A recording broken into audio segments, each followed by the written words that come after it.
The first thing I did after my rebirth was grab a butcher's knife to sever the ill-fated bond between Alaric and the story's heroine. Become the top scholar or get hacked by me, choose one.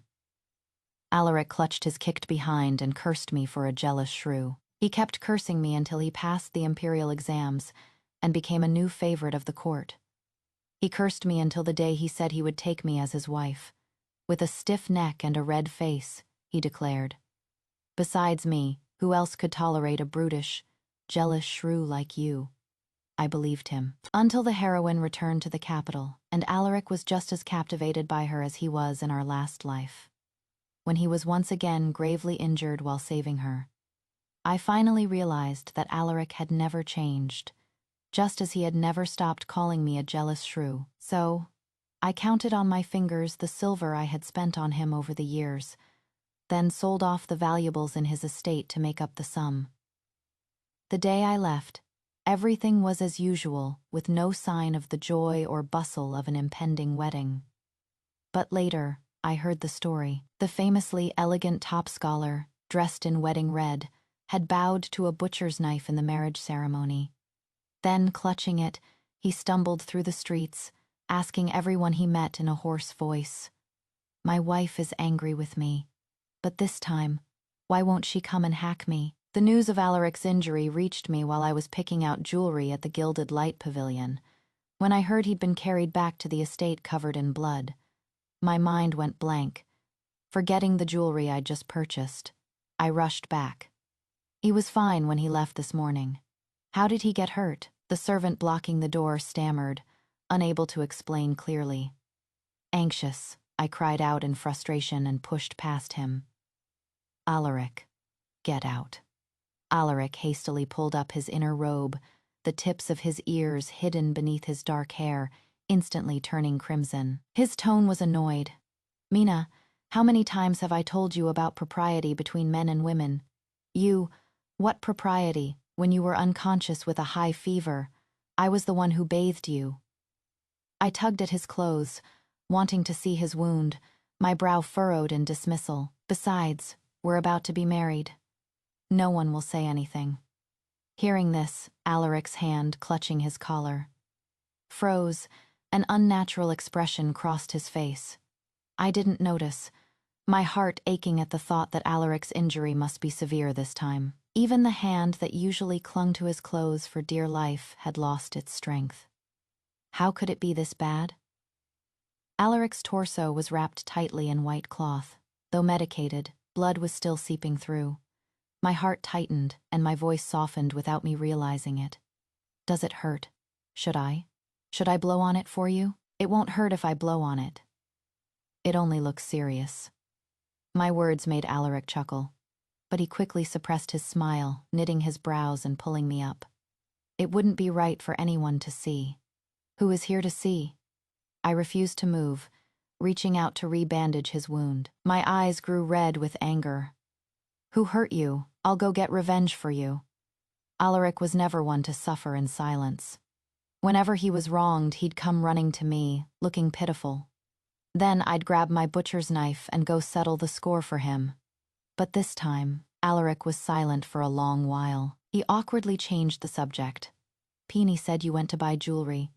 Did you have enough silver? I was confused. But then it dawned on me. I puffed out my chest and reassured him. Was the person who hurt you very powerful? It's okay, you don't have to worry about me, Mina. Alaric cut me off, his tone sharp. He stared into my eyes, enunciating each word. This has nothing to do with you. Do not ask any more questions. His voice was stern. I froze, my mouth opening to say something, but a clear, feminine voice interrupted me. It was because of me. The voice sounded familiar, though I couldn't place it at first, but I clearly saw Alaric's body go rigid. He subtly withdrew his hand and looked down, straightening his messy collar, just missing my attempt to grab his hand. Lord Alaric was gravely injured saving me. It is I who have wronged him.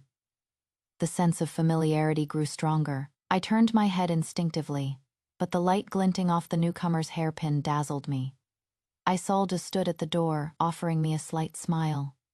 Miss Mina, It has been a long time.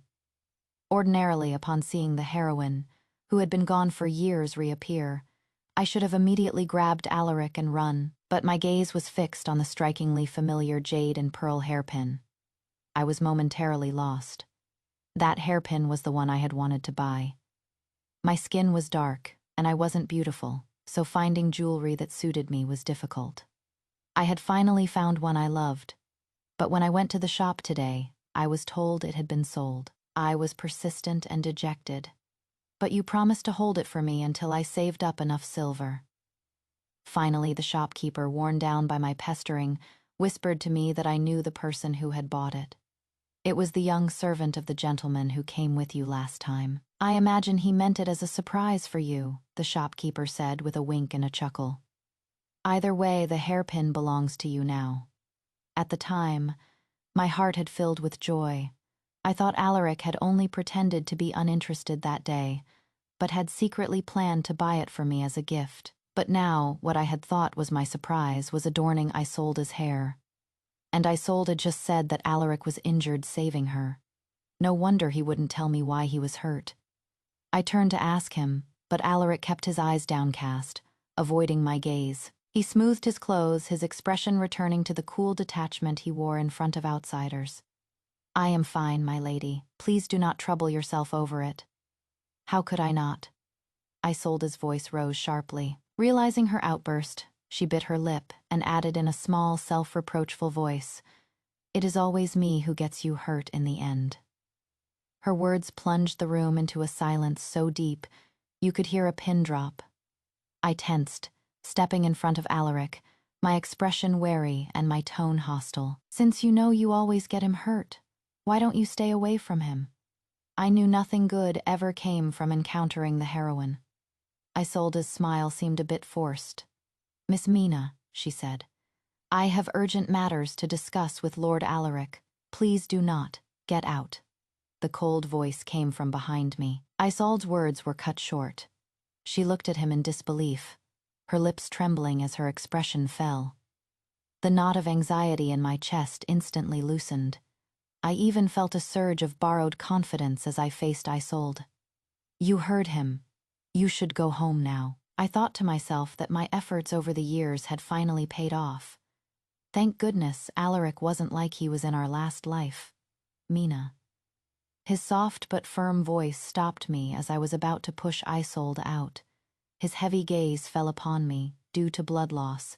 Alaric's face was extremely pale, but on it I saw a seriousness and determination I hadn't seen in a long time. It was the exact same expression he had when he insisted on escorting Isolde back to the capital all those years ago. My hand paused, a sense of unease creeping into my heart. Alaric looked at me, but his gaze quickly darted away guiltily. He said softly, "You go out first." He wanted me to go out, so that get out from before was directed at me. I was stunned, hardly able to believe my ears. A nameless fire shot through me. I was about to roll up my sleeves when Isolde spoke. "Miss Mina." The tables had turned. Now I was the one being told to leave. A gentle smile returned to Isolde's face. She sighed lightly. "Don't overthink it. I am already engaged to the third prince." Her words were for me, but her eyes were fixed on the man behind me. I turned. Alaric said nothing. His head was bowed, and I couldn't see his expression, but I could see the hand on his quilt tighten, the veins on the back of it popping out. Alaric and Isolde talked inside while I sat on the swing in the courtyard. Through the open door, I watched the reunited pair conversing happily. It was just like before. Alaric and Isolde could always talk for hours, but I could never join in because I didn't understand. Anything I said would just make Isolde cover her mouth and giggle, while Alaric would frown and impatiently tell me to leave. "Mina, can you stop following me around? You don't understand anyway." So I would scratch my head, say, "Oh," and stop, quietly watching the two of them walk away, side by side, into the distance. I was sold to the Alaric family as a child bride to bring them good fortune, so I had always been obedient to Alaric. The only time I disobeyed was when he fought with his family about escorting Isolde to the capital. Without a second thought, I stood in his way with a butcher's knife, glaring at him fiercely. Become the top scholar or get hacked by me. Choose one. He was just a boy then. The sight of the blood-dripping knife made his face turn pale, but he still stuck out his neck and retorted. Isolde is my friend.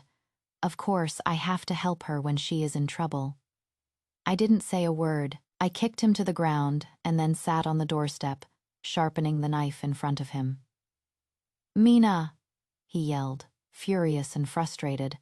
I ignored him, just repeating, over and over. You have to stay. Pass the exams, stay with your parents. Because in our last life, Alaric had gone to the capital with Isolde, without a second thought. He said he would come back, but the next time I saw him, it was in a great fire. A group of men in black had broken into his family home, killed everyone, and set it ablaze. It was Alaric who carried me out of the inferno. He was taller then, his features sharper, but his voice trembled violently. Mina, don't be afraid. It is okay. It is going to be okay. He repeated it again and again so much that my head started to hurt. I wondered if he was comforting me or himself, to keep me from losing consciousness. He held my hand and talked and talked. That was the only time Alaric ever said so much to me. He said he regretted it. He said he shouldn't have gone to the capital. He said he should have stayed in our county with his parents, and then passed the exams to bring honor to his family. I remembered it all. So the first thing I did after being reborn was to stop him from leaving. I owed my life to his parents, and then to him. I had to repay the debt, but Alaric didn't know any of this. He said I was talking nonsense. Even if you stop me today, I will never marry a jealous shrew like you, he shouted, clutching his bruised behind. His handsome face flushed red. He cursed me like that for years, until he became the top scholar, a new favorite of the court. And until he said he would marry me, his neck stiff and his face red. Besides me, who else could tolerate a brutish, jealous shrew like you? I believed him. After his parents died, a pack of vultures descended to grab what they could. It was I who stood before them with a butcher's knife and managed to protect the family home. After that, it was as if Alaric grew up overnight. He said, Mina, I will earn an official title. I nodded and said okay. So he became the top scholar. He said, I will make those people spit out everything they took from my family. I nodded and said okay. And they not only returned what they took, but they also kowtowed to me an apology. Alaric always kept his word, so when he said he would marry me, I believed him. But now, I looked up. I didn't know what Alaric had said, but a blush spread across Isolde's beautiful face.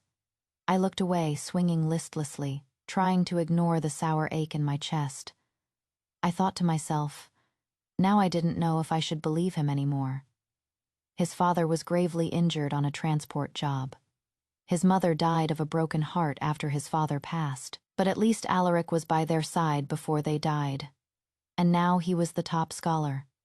It seemed all the regrets of the past life had been rectified. If Alaric was still going to fall for Isolde, maybe I had no reason to stop him.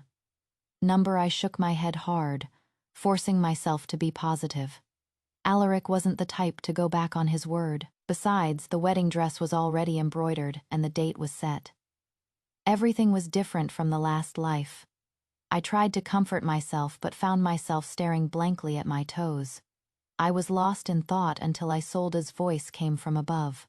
I am leaving. So leave. Why tell me? I came back to my senses and muttered under my breath, I am not going to see you off anyway. I still disliked her. Isolde didn't seem to mind.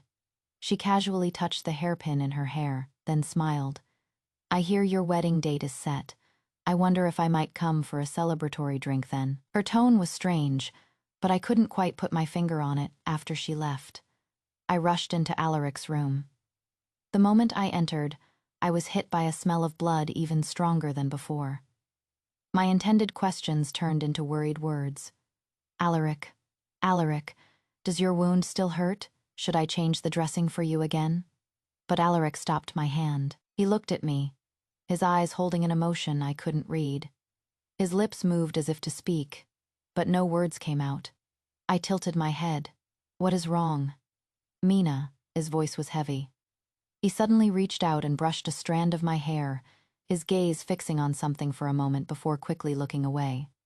His fingers curled up. Finally, he said, "Let's postpone our wedding for a while."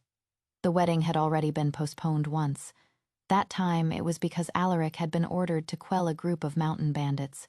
Though he was victorious, he took a nasty cut at a critical moment. When I rushed to see him, he was running a high fever, his face flushed and his breathing heavy. His usually sharp features were creased in a frown, and he was delirious. But he instinctively grabbed my hand and wouldn't let go. The people around me said he had been preoccupied for the past half-month. His lordship often just stares at the protective amulet you gave him, lost in thought. I heard he had gotten injured because he was trying to retrieve the amulet, which gave the bandit an opening. Remembering how I had threatened and cajoled him into protecting it before he left, I felt a pang of guilt along with my heartache. I couldn't even think about setting a wedding date. But the first thing Alaric did when he woke up was to talk about getting married. I tried to comfort him. "There is no rush. We can talk about it when you are fully recovered." "I have wronged you," he said.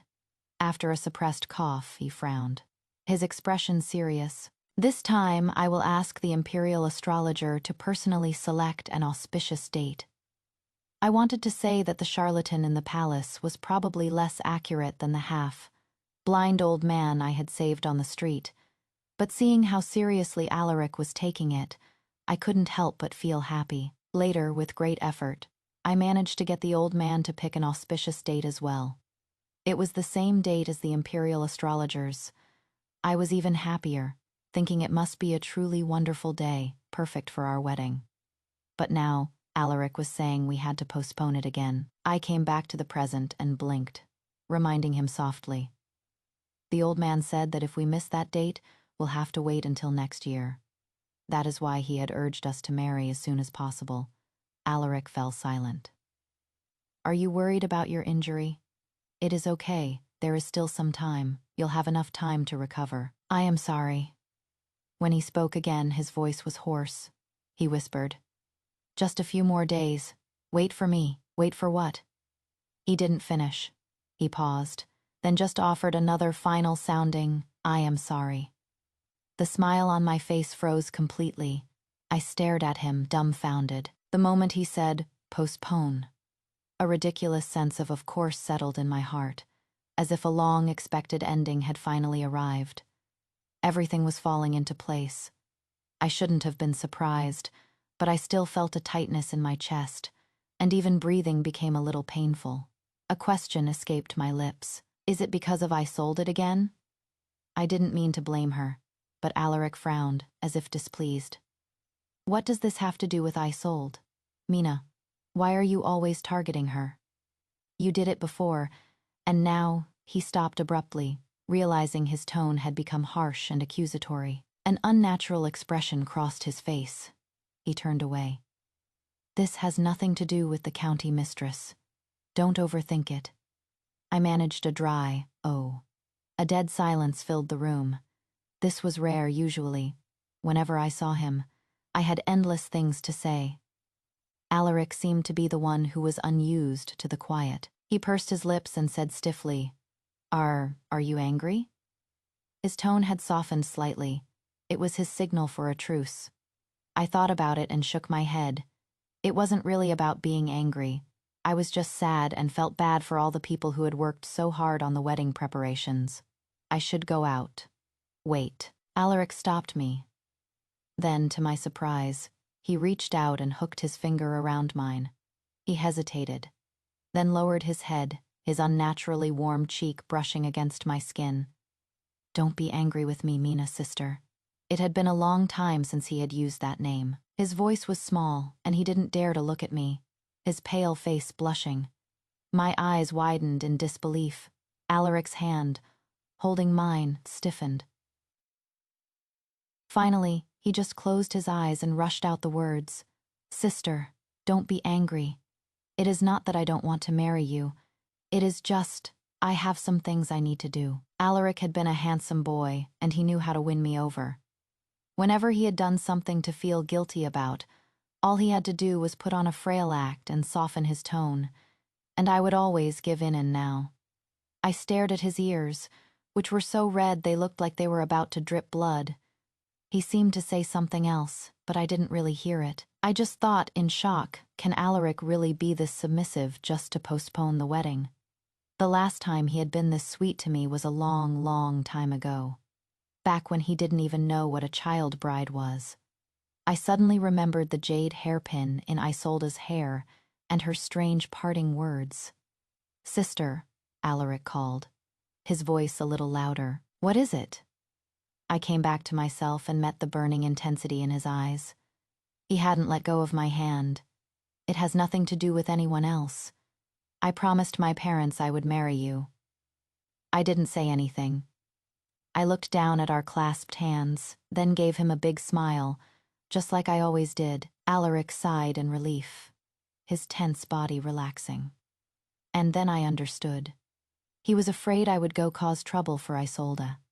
Alaric's injury was just as he said. It looked worse than it was. The next day, he went to court as usual. The gilded light pavilion sent over the jewelry I had forgotten to take. Each piece was something I had carefully chosen. What woman doesn't love beautiful things? I looked at them reluctantly for a long time, then glanced around and whispered to the delivery boy, "I don't want them anymore. Can I return them all?" The boy was stunned. "All of them. Won't you keep even one?" "Not a single one," I said, forcing myself to look away from the beautiful pieces. My heart ached. "I'll come by tomorrow to get the money back." He had gone to the trouble of delivering them, so I gave him a small tip. But as he was leaving, I remembered something and called him back. "Wait." I kept a single pearl hairpin. Peony's eyes had lingered on it for a long time that day, but she had just looked down sadly in the end. She was still just a girl. The delivery boy left happily, and I clutched my chest, watching him go. "If you really like them, you should keep them all. His lordship won't mind the expense," my maid said, covering her mouth to hide a giggle. I sighed. Alaric wouldn't mind. It was my money. And I was short on cash right now. I suddenly felt grateful that the expensive jade hairpin had been sold before I could buy it. It had saved me a lot. I waved my hand and turned back inside. "I don't like them. They're not practical. Even if I kept them, I wouldn't have many opportunities to wear them. It was better to let a more suitable girl have them." I just didn't expect Alaric to bring it up himself when he returned from court. Sister clearly liked them. "Why did you return them all?" Since that day, he had strangely gone back to calling me by my childhood name. He was an official now and had even fought bandits. I found myself unable to meet his eyes, which seemed to see right through me. I just kept my head down and mumbled through my food. "I only have one head. What would I do with so many things? It would weigh me down. One is enough." Alaric stared at me, his lips pressed together, saying nothing. A few days later, Peony came running in with a pile of jewelry, the pearl hairpin in her hair bobbing up and down. The sight of the familiar jewelry made me jump. My first thought was that the gilded light pavilion had come to take back the money I had collected. "It was Lord Alaric. He went to the pavilion himself and bought them all back for you," Peony exclaimed, about to start decorating me with them, but I quickly stopped her. "Damn you, Alaric. This was blatant temptation. My lady. Take them away, take them away. I don't like them. To be honest, I was afraid I would break them and he would make me pay for them later." Peony sighed and put them away, muttering that his lordship would be unhappy if he saw I wasn't wearing them. Alaric was indeed a little angry, but he suppressed it, not arguing with me. After a long silence, he said, as if in a private sulk, "If you don't like them, fine. I'll find something better for sister another day." I was surprised. Alaric had been good to me these past few years, but there was always a touch of a scholar's arrogance in his interactions with me. I knew it was just his nature, and he had always been spoiled around me, so I didn't mind. But his good temper these past few days was making me uneasy. Even when I deliberately tried to provoke him, he would just say with a slightly wronged expression, "Sister, don't tease me," instead of arguing like he used to. Strange, very strange. Was it because he felt guilty about postponing the wedding? I wondered, until I stumbled upon Isolde, the one who claimed to be engaged, stopping Alaric, her voice sharp. "Alaric, you postponed your wedding for me twice. Do you truly have no feelings for me at all?" My steps halted, as if rooted to the spot, I thought. With a dazed confusion, how could it be, twice? I hadn't seen Isolde since that day, but her fame had soared in the capital. Even walking down the street, I could hear people discussing how brilliant the newly appointed county mistress Isolde was, and how perfectly she suited the third prince. But when she sent someone to invite me for a chat, I had a feeling she meant no good, so I flatly refused. I just didn't expect the trouble to find me anyway. Alaric was silent, his back to me. I couldn't see his expression, only Isolde's stubborn, upturned face as she stared at him. Isolde said that Alaric had volunteered to fight the bandits because he knew she was trapped in their stronghold. That is how they were able to work together to defeat them. She continued, "And I know that to protect my identity and let me escape in the chaos, you deliberately took that bandit as blade." Isolde was engaged to a prince, but she had been kidnapped by bandits. If word got out, her reputation would be ruined. But everyone had told me Alaric was injured because he was trying to find the amulet he had accidentally lost. And everyone had told me not to worry about the postponed wedding, because though Alaric didn't say it, he was deeply in love with me, valuing an amulet more than his own life. They persuaded me so thoroughly that I started to feel like I was in the wrong for being upset. I remembered the wound so deep you could see the bone. The blade was poisoned. Alaric had lost a lot of blood. I had taken care of him day and night, scolding him for risking his life for a trifle. I called him a fool, and as I scolded him, I started to cry.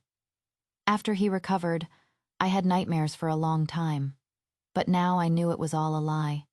The first postponement was to save Isolde. His injury was for her. The amulet was just a cover. The person more important than his own life was Isolde. It was never Mina, so his recent kindness was just a guilty conscience. I looked down, unconsciously grinding a fallen leaf with my foot, I thought. So Alaric and Isolde were reunited so early. Did he not tell me because he was afraid I would try to separate them like before? But why didn't he tell me anything? I wasn't forcing him to like me. If he had just said something sooner, I could have left sooner.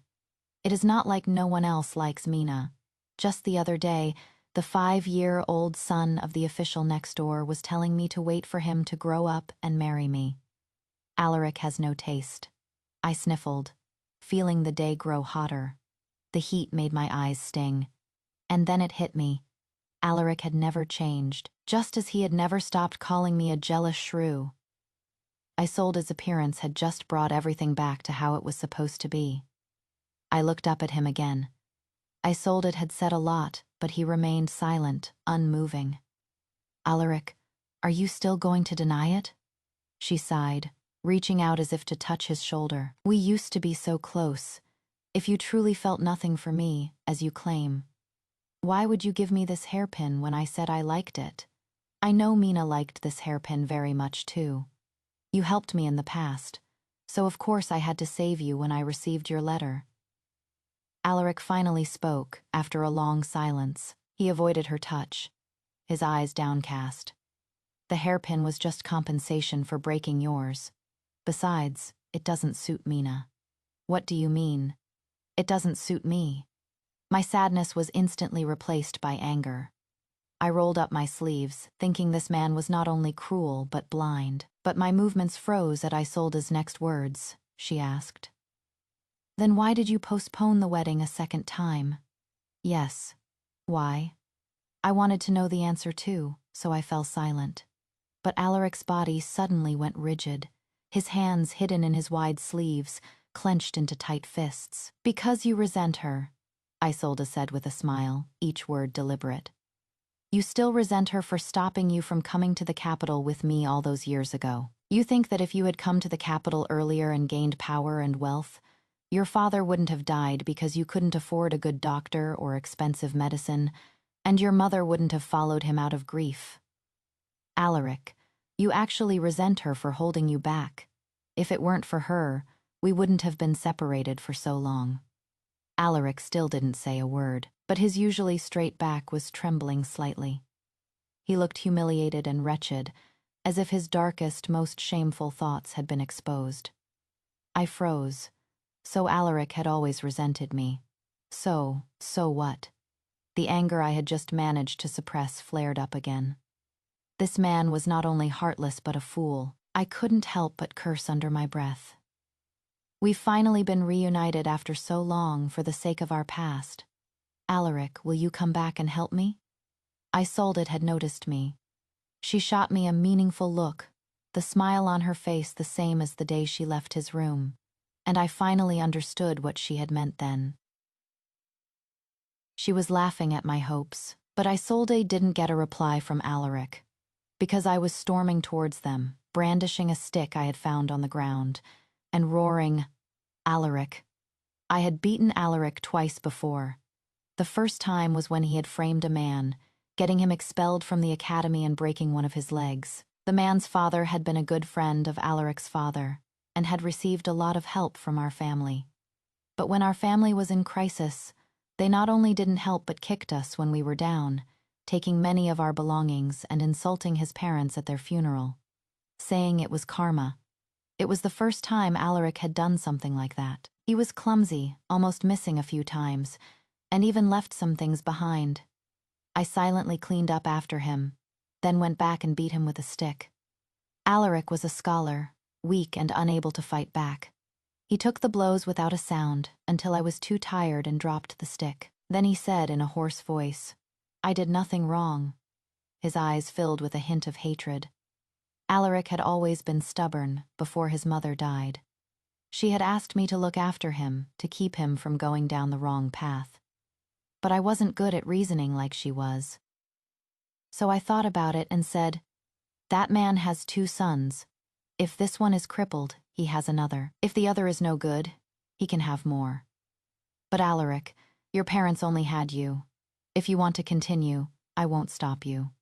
But tonight, we get married, and you have to leave behind an heir for the family." I didn't think I could stop him, so I just straddled him and started tearing at his clothes. Alaric clutched his collar. His face beat red. The man who wouldn't bow down no matter how much I beat him finally forced out a few words through his teeth. "I won't go again."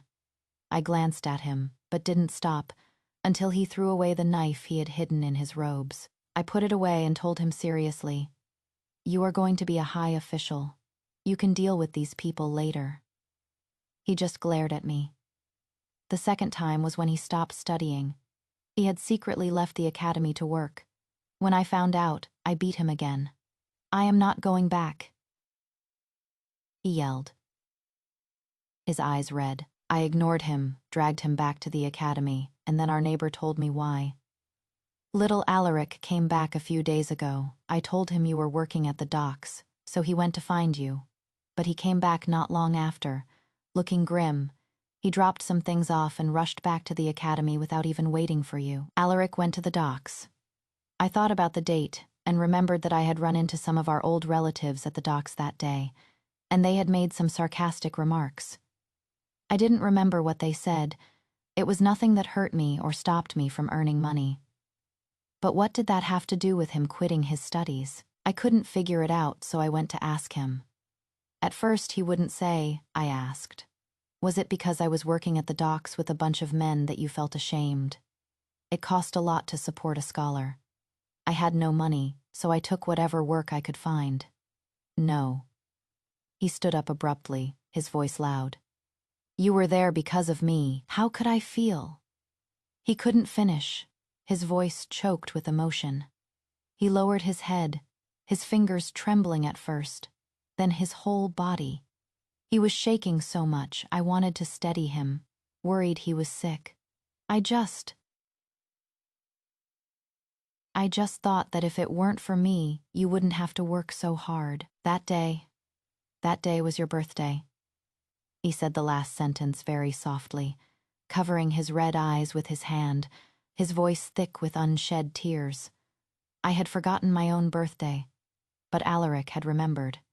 I looked at him, standing there like a child who had done something wrong, and I didn't know what to do. Finally, I managed to say, "What about the money you earned?"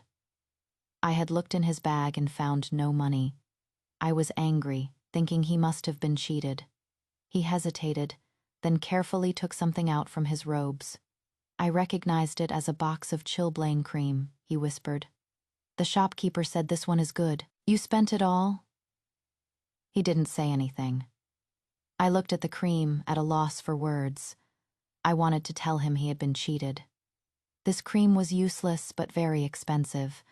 But in the end, I just happily smeared it all over my hands and grinned at him. "My chilblains will definitely be gone by tomorrow." He smiled back, but I smacked him on the head. He clutched his head, stunned. I said seriously, "Alaric, I am going to be the wife of the top scholar. Our good days are ahead of us."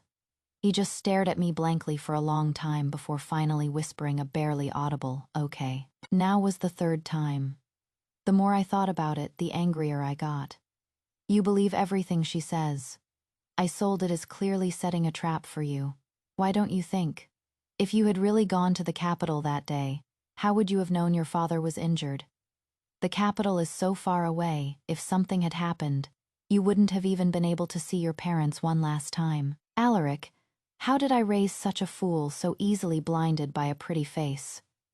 After my initial cry of "sister" was cut off, Alaric just stood there woodenly, listening to me. He didn't dodge. He let the stick fall. He just bit his lip, not daring to look at me. It was Isolde who turned pale and snapped. "Mina, what is this madness?" I shot her a glance and sneered. "If I were really mad, I'd beat you too." I took a step towards her. Isolde stumbled back, calling for someone to stop me. "Sister." Hearing that I was about to go after Isolde, the wooden man finally moved. My stick was stopped midair. I tried to pull it back, but I couldn't. I had raised Alaric well. He was much stronger now. I looked up, but Alaric, who had instinctively grabbed the stick, looked more panicked and helpless than anyone. He froze, his throat bobbing, his fingers clenched and unclenched. "I am sorry." Finally, his hand fell limply to his side. His eyes were red. He lowered his head, looking wretched and ashamed. "This is the last time, sister. Isolde's my friend. I have to help her when she is in trouble." I had heard those same words once before. After all these years, Alaric had chosen Isolde again. For a moment, the person before me felt like a stranger. Isolde thanked him softly, then shot me a triumphant smile. I tensed and raised the stick high. These blows were delivered with full force. Alaric grunted, doubling over in pain, his face pale. His old wounds hadn't healed. Blood seeped through his white robes, but he stared at me, his dark eyes filled with a clear helplessness and sorrow. "Alaric!" Isolde cried, rushing to support him. I threw down the broken stick. My strength seemed to go with it. It took me a long time to find my voice, but I only said one word. "Fine." We stopped speaking to each other. He was extremely busy, sometimes gone for days at a time. When we did run into each other at the estate, he would quickly look away. His steps hurried. I didn't care what he was thinking now. I was just counting on my fingers the silver I had spent on him over the years. I had intended to leave after repaying my debt to his family, so I had kept a record. But then he started being kind to me and said he would marry me, which gave me a foolish hope. The amount I calculated, plus my own savings, was just enough for me to go to the south, buy a small courtyard, and live a peaceful life. I stared at the numbers for a long time, then muttered, "Even the heavens are telling me to go." Alaric had said before that the money was a loan from me. Since it was a loan, it had to be repaid, so I went to get my money back. but he was too busy and I couldn't find him. When I finally got a chance, he was clearly happy to see me, but his expression froze when he heard why I had come. "Sister, what do you need so much silver for?" Afraid he would stop me from leaving, I just said, "To open a shop."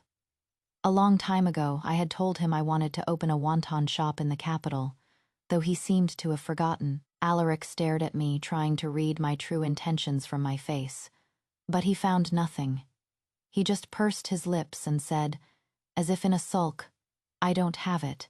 If there is something sister wants, I'll buy it for you." Then, without another look at me, he left with his subordinate who had come to find him. It seemed something had happened with Isolde again. I watched him leave, cursing under my breath. Not only ungrateful, but stingy too. But he had reminded me. He had given me a lot of things over the years, so I turned around and sold them all. The amount was just enough to cover what he owed me. I became busy too, and we saw even less of each other. On the 7th day of our silent war, he was waiting for me in my courtyard. There were no lanterns lit. I only saw a vague figure sitting there and was startled. As I got closer, I saw it was Alaric. He was sitting at the stone table, his head propped on his hand, dozing. He reeked of alcohol. I frowned and pushed him awake. "Go sleep in your room." He opened his eyes, dazed, his gaze lacking its usual clarity, but when he saw me, a clear joy appeared, quickly replaced by a deep dissatisfaction. "Sister, why didn't you come find me?" I ignored him and walked towards my room, but he grabbed my sleeve. He must have been very drunk. He just pursed his lips and stared at me pleadingly. "You always used to come find me. It is okay. If sister won't come to me, I'll come to sister." He then took a wooden box from his robes and pressed it into my hand. "What is this?" I asked, looking down at the box since he was blocking my way. "I know you don't usually wear many adornments," he said softly, his lips pursed. "But I think sister would look very beautiful wearing this." The word beautiful was rushed and quiet, as if from shyness. It was a red jade hairpin. He paused, then added awkwardly, "Your hair is messy. Let me fix it for you. It is beautiful." I didn't look closely, just glanced at it before closing the box. The hairpin was beautiful, but the red always reminded me of the fire in my past life. It was a painful, piercing red. I didn't like it. It didn't suit me. When I looked up, Alaric was reaching for me.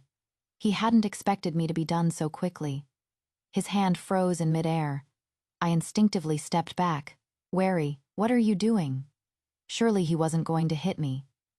"Nothing," he stammered, quickly retracting his hand. But then, as if remembering something, his dull eyes lit up again. He looked at me carefully, his tone almost pleading. "Sister, let's not postpone the wedding. Let's get married as soon as possible, okay?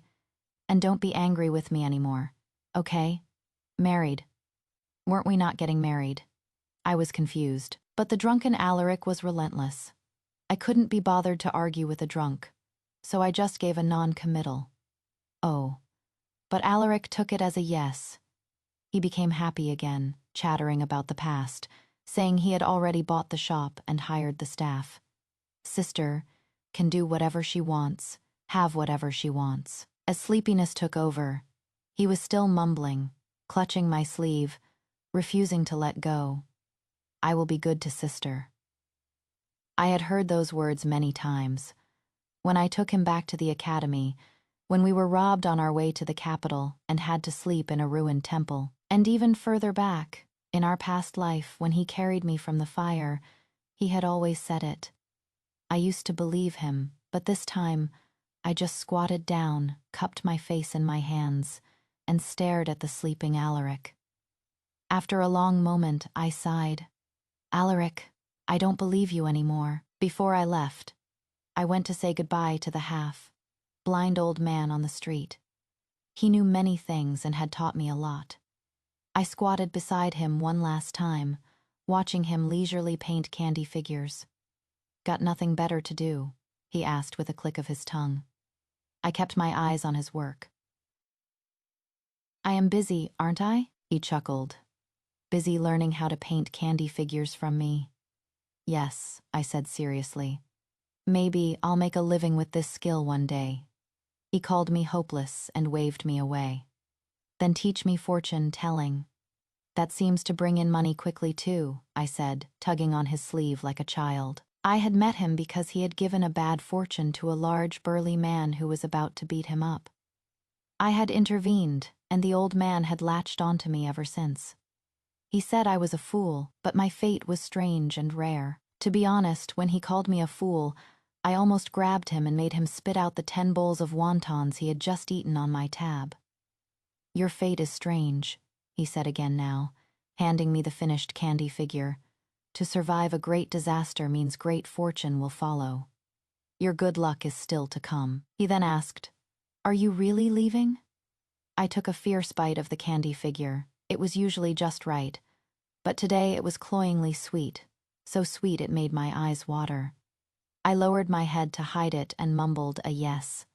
It is good that you are leaving. The capital is a place that eats people. It is not suitable for a silly girl like you. But are you just going to let him off the hook like that? I beat him half to death, I said honestly. The old man fell into a strange silence, then changed the subject. You have something to entrust to me, don't you? I mumbled another yes, and handed him a stack of letters I had written. I had learned a lot from Alaric over the years, including how to read and write, though my handwriting was not very good. I had written for a long time, mainly because there were so many letters. I was short on time and couldn't say goodbye to everyone properly, so I had written it all down. He glanced at the stack. Nothing for that Alaric boy. I waved my hand dismissively. Why would I write to him?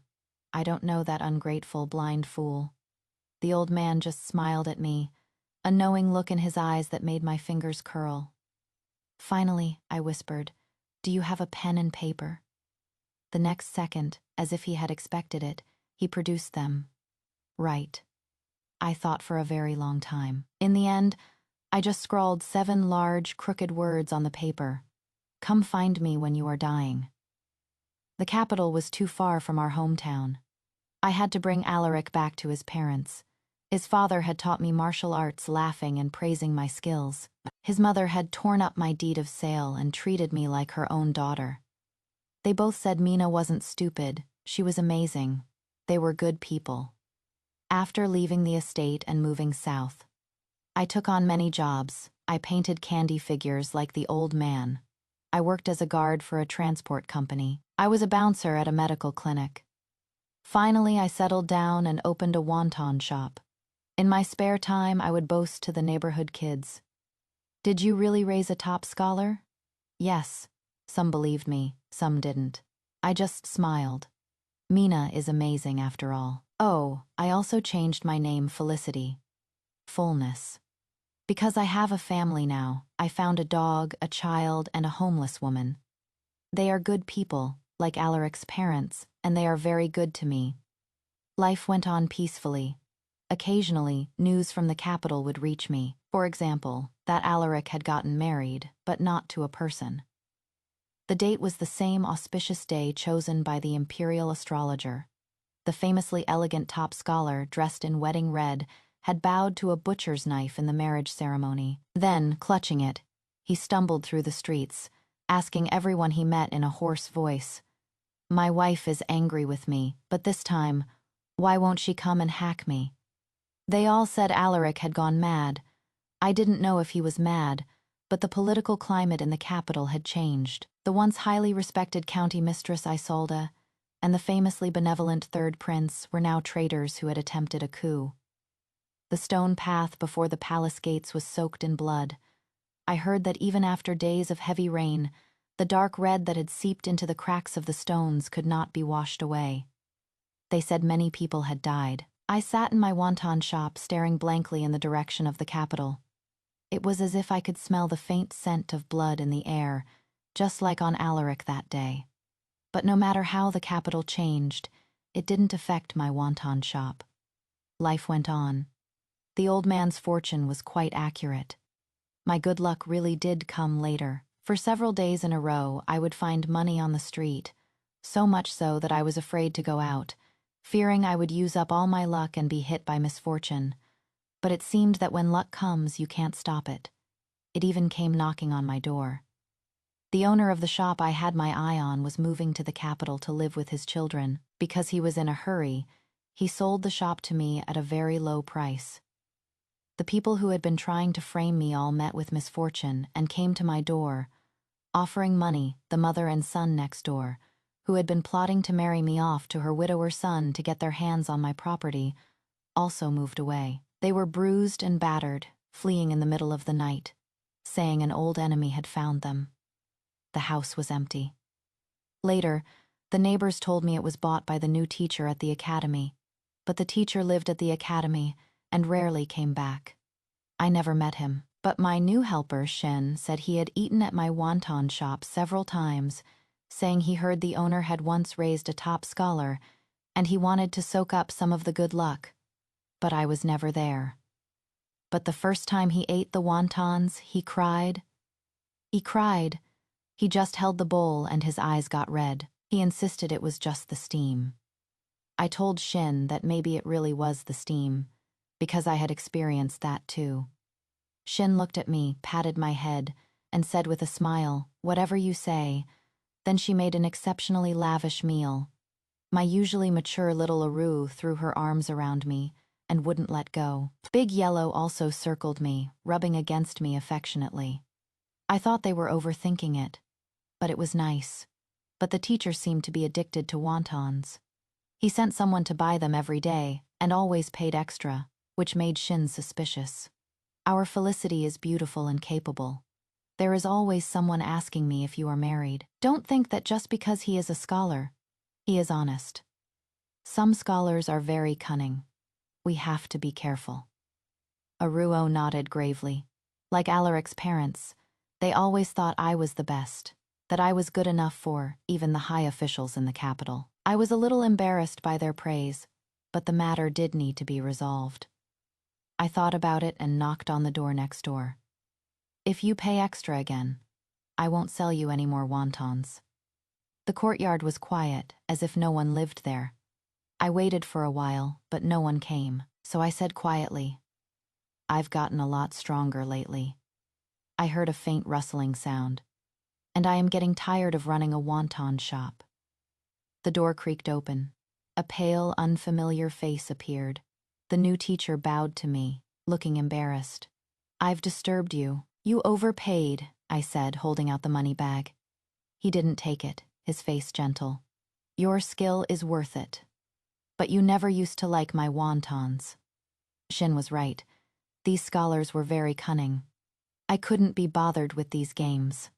I pushed past him and walked into the courtyard. The smell of blood still lingered. Beside the well were scattered, uncleaned, blood-stained cloths. The man behind me went pale. He opened his mouth to say something, but I cut him off. "Are you dying? Did you come here for me to bury you?" I looked at Alaric, whom I hadn't seen in a long time. I knew about his injury. Some people apologize on the surface but hold a grudge. Alaric had taken a blade for me the other night. He thought that with his face covered and his voice altered, I wouldn't recognize him. My assessment, a fool. Alaric froze, flustered and helpless at being recognized. After a long moment, he managed a small, careful smile. "I just wanted to see if you were doing well." "I am doing well. Why wouldn't I be?" I found his question strange. "I eat well, sleep well, and no one bothers me. Oh, and I have a family now. I am doing better than anyone." This was the truth. I truly felt that way, and I was able to ask him again, very calmly. "So, you came to find me because you are about to die?" Number Alaric squeezed his eyes shut. He clenched his fists, the veins on the back of his hands popping out. Something seemed to be stuck in his throat, and it took him a long time to force out those two words. I nodded and told him to leave. "Then you should go." But he didn't move. His eyes burned red, and he took a small, heavy step towards me. "I can just knock you out and send you away." I was still calm. Alaric's outstretched hand froze in midair. "I won't disturb you," he said. forcing a smile that was uglier than crying. Just like before, I'll be good. You didn't recognize me before, did you? I frowned. The Alaric before me was acting very strangely. But why do you want to stay? I really couldn't understand. You clearly look down on me, and you don't like me. Who is this act for? You don't have to worry about being scolded by your parents. I told them a long time ago that I didn't want to marry you either. They won't blame you. At the words, "don't want to marry you," the forced smile on Alaric's face finally crumbled. The old man was right. The capital was a place that eats people. The Alaric who had promised to be good to me had been devoured by it. They said a crude village girl like me was not worthy of the handsome, promising top scholar. There are 1,000 ways to repay a debt. Why must you do it with your body? Many ladies in the capital had lamented on Alaric's behalf. Alaric had fit in very well. Only I was the odd one out. He had taken those words to heart, and they had become a thorn in his side. He said he had not been clear about his own feelings. We were together for over 10 years. I corrected him seriously. You allowed yourself to be blind and deaf. I scolded you, I beat you, but you didn't listen. There was nothing I could do. My words left him speechless. He opened his mouth, but whatever he wanted to say was swallowed back down with blood. I am sorry. His voice was low, filled with an unprecedented sadness and pleading that weighed heavily on my heart.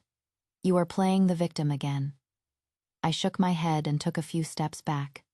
Alaric, you are always like this. I don't like it. It was true before, and it was true now. He had already treated his wounds but had deliberately left the bloody cloths out. I didn't like him using these tricks on me. Alaric pressed his lips together, saying nothing more, like a child who had been caught doing wrong. I left the money bag on the stone table in the courtyard. As I turned to leave, I said, "Have a bowl of wontons, and then go back." Alaric managed a weak smile and whispered an okay. In the end, he never came for that last bowl of wontons. He left as quietly as he had arrived. Did I misunderstand him? Maybe he just really likes wontons, Shin muttered. I smiled. It must be because my cooking is excellent. Of course, our Felicity is amazing. The day Mina left the capital, the weather was clear. The day Alaric left, it was snowing. He had lied to Mina. He was dying. He was a man atoning for his sins. How could he dare to live? But Alaric felt that the heavens were playing a cruel joke on him. Only after Mina was gone did he remember his past life. The fire at his family home was set by the third prince to ensure he would stay in the capital forever. Isolde knew because it was her idea. He had been helping his own enemies all along, for the sake of some fleeting, fabricated youthful affection, and for his own ridiculous pride. He was a sinner. He had to atone. He didn't even dare to tell Mina that he had also been reborn. He had wanted to, but when he met her bright, clear eyes, the words wouldn't come out. Mina didn't believe him, and she certainly didn't believe that he seemed to have truly fallen in love with her. Alaric knew he was a selfish, thoroughly bad person. He had sensed long ago that she wanted to leave, so he had fabricated a lie about love to keep her from going. But when she really stayed, he had taken her for granted, thinking she would never leave. But Mina had always been a decisive girl. When she loved someone, she gave her whole heart. When she didn't, she left without a second thought, not wanting to owe a single thing. He and she were completely different people. So in every life, Alaric would end up falling in love with Mina, and then, in the end, he would lose her. My lord, Miss Mina, she changed her name. It is Felicity now. Felicity Fullness. It was a name that meant things had come to a small, satisfying completion. He had never been worthy of her, and he could never keep her. Before the new year, the old man came to my wonton shop.